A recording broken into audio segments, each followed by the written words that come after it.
रात के 12 बज चुके थे। ससुर जी ने धीरे से मेरे कमरे का दरवाजा खोला और चटकनी लगा दी। मैंने आंखें बंद करके सोने का नाटक किया, पर मेरे दिल की धड़कनें तेज थीं। मुझे अंदाजा था कि वह क्यों आए हैं, पर मैंने खुद को रोका और बस चुप रही।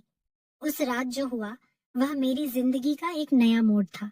मेरा नाम सानिया है, उम्र 24 साल, और मैं अपने ससुर जी के साथ लखनऊ के एक पुराने मोहल्ले में रहती हूँ।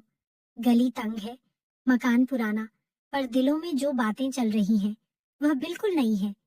1.5 साल पहले मेरी सासू माँ को कैंसर ने हमसे छीन लिया, और मेरे पति, वह तो 3 साल पहले एक बाइक एक्सीडेंट में मुझे अकेला छोड़ गए।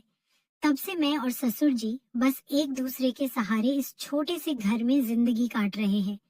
मैं दिन भर एक कॉल सेंटर में काम करती हूँ और घर लौटकर खाना पीना, बाजार सब संभालती हूँ। ससुर जी पहले बड़े रौबदार इंसान थे। पूरे मोहल्ले में उनकी बात का वजन था। हर शाम चौपाल पर दोस्तों के साथ हंसी, पुराने किस्से और उनकी आवाज से गली गूंजती थी। पर सासू माँ के जाने के बाद वह जैसे खामोश हो गए। दिन भर अपने कमरे में या फिर टीवी के सामने पुराने क्राइम शो देखते।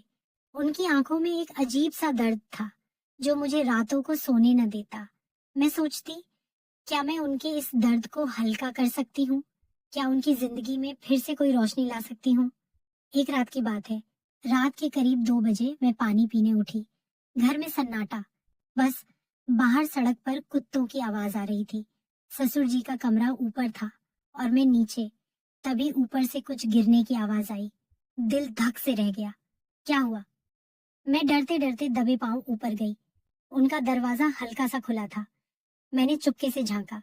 ससुर जी ने अपने मोबाइल की टॉर्च जला रखी थी।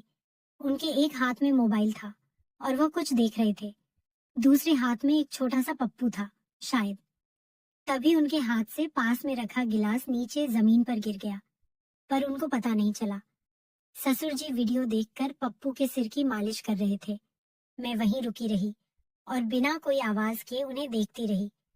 कुछ देर बाद जब पप्पू की अच्छे से मालिश हो गई, मोबाइल साइड में रख दिया और वैसे ही लेट गए। मैं धीरे से वहां से हटी और नीचे अपने कमरे में आ गई। नीचे आकर जो मैंने देखा और महसूस किया, उस पर यकीन नहीं हो रहा था कि ससुर जी ऐसा कर सकते हैं। लेकिन फिर सोचने लगी, ये तो स्वाभाविक ही है, इसमें कुछ ज्यादा सोचने जैसा नहीं है।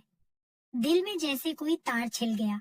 ससुर जी अकेलेपन से लड़ रहे थे, पर अपने दर्द को छुपा रहे थे। मैं सोचने लगी, क्या मैं उनके लिए कुछ कर सकती हूँ? क्या मैं उन्हें वह एहसास दे सकती हूँ जो अब उनके दिल में कहीं खो गया है? अगली सुबह मैंने फैसला किया कि कुछ तो करना पड़ेगा। मैंने उनके लिए उनकी पसंद का आलू का पराठा बनाया और साथ में अदरक वाली चाय। जब मैंने उनके सामने रखा तो वह चौंक गए। बोले, सानिया, इतनी सुबह सुबह ये सब? मैंने हंसकर कहा, ससुर जी, आपकी वह पुरानी वाली हंसी लाने के लिए तो ये छोटा सा पराठा कुछ भी नहीं। वह हल्का सा मुस्कुराए और मेरे दिल को जैसे सुकून मिल गया। उस दिन के बाद मैंने उनके साथ वक्त बिताना शुरू किया। कभी उनके पुराने दोस्तों को घर बुलाया, कभी शाम को उनके साथ गली में टहलने निकली। एक दिन जब मैं रात को खाना बना रही थी, उन्होंने अचानक कहा, सानिया, तू मेरे लिए बेटी जैसी है, पर तेरा दिल क्या कहता है? तू भी तो अकेली है ना? मैं रुक गई। उनकी बात मेरे दिल को छू गई। मैंने हल्के से कहा, ससुर जी, अकेलापन तो हम दोनों का है। शायद हम एक दूसरे के लिए वह कमी पूरी कर सकते हैं। एक शाम मैं कॉल सेंटर से लौटी तो ससुर जी आंगन में कुर्सी डालकर बैठे थे। मैं उनके पास गई और बोली, ससुर जी, आपको याद है आप कहा करते थे कि जिंदगी एक नदी है जो बहती रहती है? वह मुझे देखकर बोले, हाँ, पर अब तो मेरी नदी सूख सी गई है। मैंने उनका हाथ पकड़ा और कहा, तो चलिए हम इस नदी में फिर से पानी भरते हैं। हम दोनों एक दूसरे के लिए वो बारिश बन सकते हैं। उस रात जब घर की बत्तियां बुझ गईं, मैंने देखा ससुर जी मेरे कमरे के पास खड़े थे। उनकी आंखों में एक हिचक थी, पर एक अनकही बात भी। मैंने पूछा, ससुर जी, सब ठीक? वह चुप रहे, फिर धीरे से बोले, सानिया, तूने आज जो कहा वह मेरे दिल में उतर गया। मैं तुझ में अपनी बेटी देखता हूँ, पर शायद कुछ और भी। मेरे दिल की धड़कन तेज हो गई। मैंने हल्के से कहा, ससुर जी, हम दोनों ने बहुत कुछ खोया है, पर शायद हम एक दूसरे में वह सुकून ढूंढ सकते हैं जो हमें चाहिए।